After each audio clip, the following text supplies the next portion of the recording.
வேட்பாளராக போட்டியிட்டுள்ள கோபிநாத் மக்கள் பணி செய்வதில் மிகவும் திறமைசாலியான வேட்பாளர் என வன்னியர் குல தலைவர் தெரிவித்துள்ளார். கிருஷ்ணகிரி மக்களவைத் தொகுதியில் இந்தியா கூட்டணியில் காங்கிரஸ் வேட்பாளராக போட்டியிட்டுள்ள கோபிநாத்தினை ஆதரித்து அகில இந்திய காங்கிரஸ் கமிட்டியின் வன்னியர் குலத்தின் மூத்த தலைவர் பலராமன் மாவட்டத்தின் பல்வேறு இடங்களில் கைச்சின்னத்திற்கு வாக்கு சேகரிப்பு பணியில் ஈடுபட்டார்.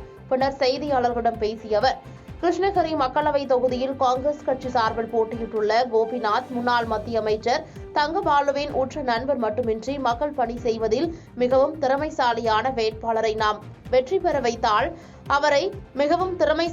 வேட்பாளரை நாம் பெற்றிருப்பதால் அவரை அதிகப்படியான வாக்கு வித்தியாசத்தில் வெற்றி பெற செய்து ராகுல் காந்தியின் கரத்தினை வலுப்படுத்திட முன்வர வேண்டும் என கேட்டுக் கொண்டார்.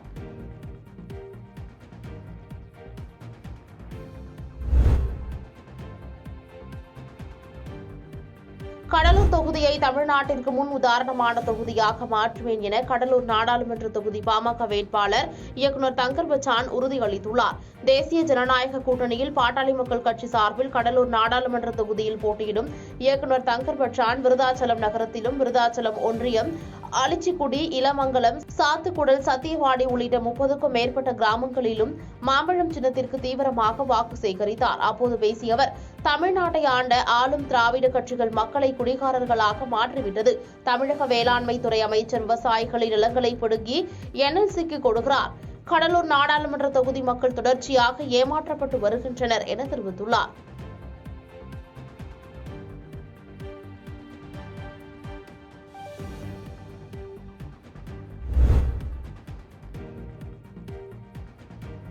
வாரிசுகளை மந்திரியாக்குவதற்கு இந்தியா கூட்டணி தலைவர்கள் முயன்று வருகிறார்கள் என நகைச்சுவை நடிகர் சிங்கமுத்து பரப்புரை மேற்கொண்டுள்ளார். நாமக்கல் மாவட்டம் ராசிபுரம் பகுதியில் நகைச்சுவை நடிகர் சிங்கமுத்து ராகா தமிழ்மணிக்கு ஆதரவு கேட்டு பொதுமக்களிடம் பிரச்சாரம் மேற்கொண்டார். அப்போது பேசிய அவர், நாடாளுமன்றத்தில் திமுக சார்பில் சென்ற 38 எம்பிகளும் தமிழ்நாட்டிற்கு ஒரு குரல் கூட கொடுக்கவில்லை. மேகதாது, கச்சத்தீவு பிரச்சினை, பாலாறு பிரச்சினை, முல்லை பெரியாறு உள்ளிட்ட பிரச்சினைகள் குறித்து பேசவில்லை. வாரிசுகளை மந்திரியாக்குவதற்கு இந்தியா கூட்டணி தலைவர்கள் முயன்று வருகிறார்கள். அதில் தலைமை பொறுப்பை வகிப்பவர் தமிழக முதலமைச்சர் மு.க.ஸ்டாலின் என குற்றம் சாட்டினார். எனவே தமிழகத்தை காப்பாற்ற, தமிழகத்தின் உரிமைகளை மீட்க, இழந்துவிட்ட பிரச்சினைகளை மீட்டெடுக்க இரட்டை இலைக்கு வாக்களிக்கும்படி நடிகர் சிங்கமுத்து பிரச்சாரம் மேற்கொண்டு வேட்பாளர் ராகா தமிழ்மணிக்கு வாக்கு சேகரித்தார்.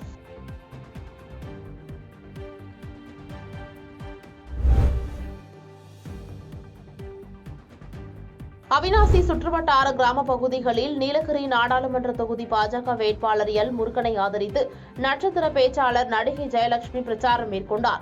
திருப்பூர் மாவட்டம் அவிநாசியில் அவிநாசி சட்டமன்ற தொகுதி ஊராட்சி கிராமப்புற பகுதிகளான காமநாயக்கன்பாளையம், புதுப்பாளையம், கனியம்பூண்டி மற்றும் கருவலூர் உள்ளிட்ட பகுதிகளில் பொதுமக்கள் முன்னிலையில் நீலகிரி நாடாளுமன்ற தேசிய ஜனநாயக கூட்டணி வேட்பாளரும் மத்திய இணையமைச்சருமான எல் முருகனை ஆதரித்து மாநில மகளிர் அணி துணைத் தலைவர் வழக்கறிஞர் நடிகை ஜெயலட்சுமி பிரச்சாரம் மேற்கொண்டார். அப்போது பேசிய அவர், நாங்கள் கொடுத்த வாக்குறுதிகளை நிறைவேற்றிவிட்டு வாக்கு கேட்கிறோம். முதல் முறை தாமரைக்காக உங்கள் குடும்பத்திலிருந்து ஒருத்தராக உங்களுக்காக சேவை செய்யக்கூடிய எல் முருகனுக்காக தாமரை சின்னத்தில் வாக்கு கேட்கின்றோம் என தெரிவித்துள்ளார். மேலும் குஜராத்தை மோடி உயர்த்தியதைப் போல் தமிழ்நாட்டை அண்ணாமலை உயர்த்துவார் என தெரிவித்துள்ளார்.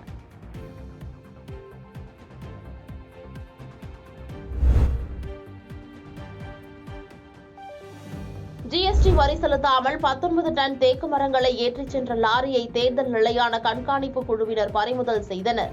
மயிலாடுதுறை நாடாளுமன்ற தொகுதிக்குட்பட்ட பூம்புகார் சட்டமன்ற தொகுதியில் தேர்தல் நிலையான கண்காணிப்பு குழுவினர் கூட்டுறவு சார்பதிவாளர் நடராஜன் தலைமையில் துணை ராணுவ படை வீரர் மற்றும் காவலர் புகழேந்தி தரங்கம்பாடி அருகே நண்டலாறு சோதனை சாவடியில் வாகன தணிக்கையில் ஈடுபட்டிருந்தனர். அப்போது அவ்வழியாக வந்த ஒரு லாரியை சோதனை செய்தனர். அந்த லாரியில் உரிய ஜிஎஸ்டி வரி செலுத்தாமல் 3,31,338 ரூபாய் மதிப்பிலான 19 டன் தேக்கு மரங்களை ஏற்றிச் சென்றது கண்டுபிடிக்கப்பட்டது.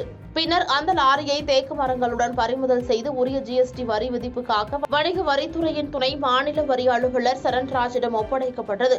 பின்னர் வரி ஏய்ப்பு செய்ததாக கூறி மேற்படி மதுரா டிம்பர் நிறுவனத்திற்கு ஜிஎஸ்டி வரியாக 1,1086 ரூபாய் வரி விதிக்கப்பட்டது.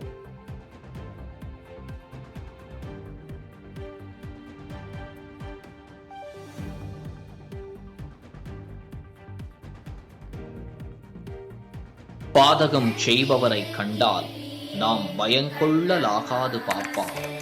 மோதி மிதித்து விடு பாப்பா, அவர் முகத்தில் உமிழ்ந்து விடு பாப்பா.